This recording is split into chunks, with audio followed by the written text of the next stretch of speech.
கல்வினா என்ன? நம்முடைய உரிமைகளை பாதுகாப்பது தான் கல்வி.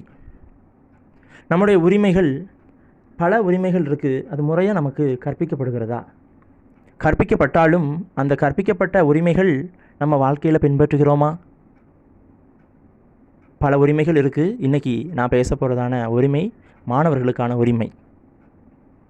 மாணவர்களே, இது உங்களுக்கான பதிவு. முதல்ல ஸ்கூல் டைம் நம்முடைய தமிழ்நாடு கவர்மெண்ட்டு காலையில் 9 மணிக்கு ஆரம்பித்து சாயங்காலம் அதிகபட்சமாக 4:10க்கு முடிக்க சொல்லியிருக்கிறாங்க.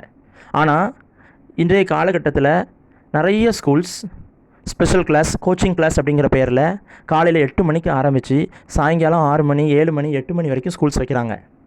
இது உங்களுக்கு தெரியும். இந்திய அரசியல் அமைப்பு சட்டம் 19 உட்பிரிவு 1 இப்படி சொல்லுது, உங்களுடைய கருத்தை தெரிவிப்பதற்கு முழு உரிமை இருக்குது. மாணவர்களே, உங்களுக்கு இந்த ஸ்பெஷல் கிளாஸ், கோச்சிங் கிளாஸில் இருக்கிறதுக்கு விருப்பம், உங்களுக்கு என்ன விருப்பமோ, இருக்க விருப்பம்னா நீங்கள் தொடரலாம், இருக்க விருப்பம் இல்லைன்னா அவங்கள விட்டுறலாம்.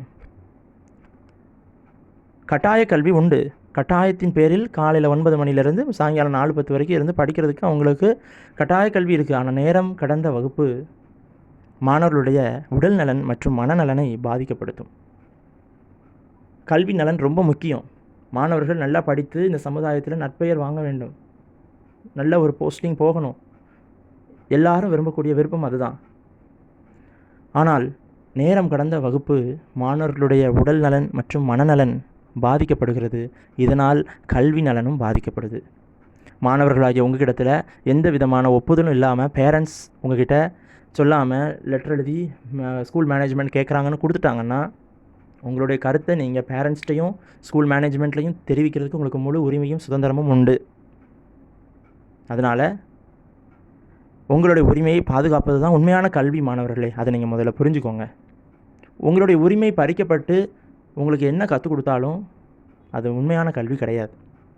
அதனால் ஸ்கூல் டைம் அதிகபட்சம் வைக்கிறாங்க அப்படின்னா, இல்லை காலையில் சீக்கிரமாக வர சொல்கிறாங்க அப்படின்னா, இந்த உங்களுடைய கருத்தை, உங்களுடைய விருப்பத்தை நீங்கள் தயவு செஞ்சு தெரியப்படுத்துங்க. உங்களோட உரிமையை நீங்கள் பாதுகாத்துக்கோங்க. நன்றி.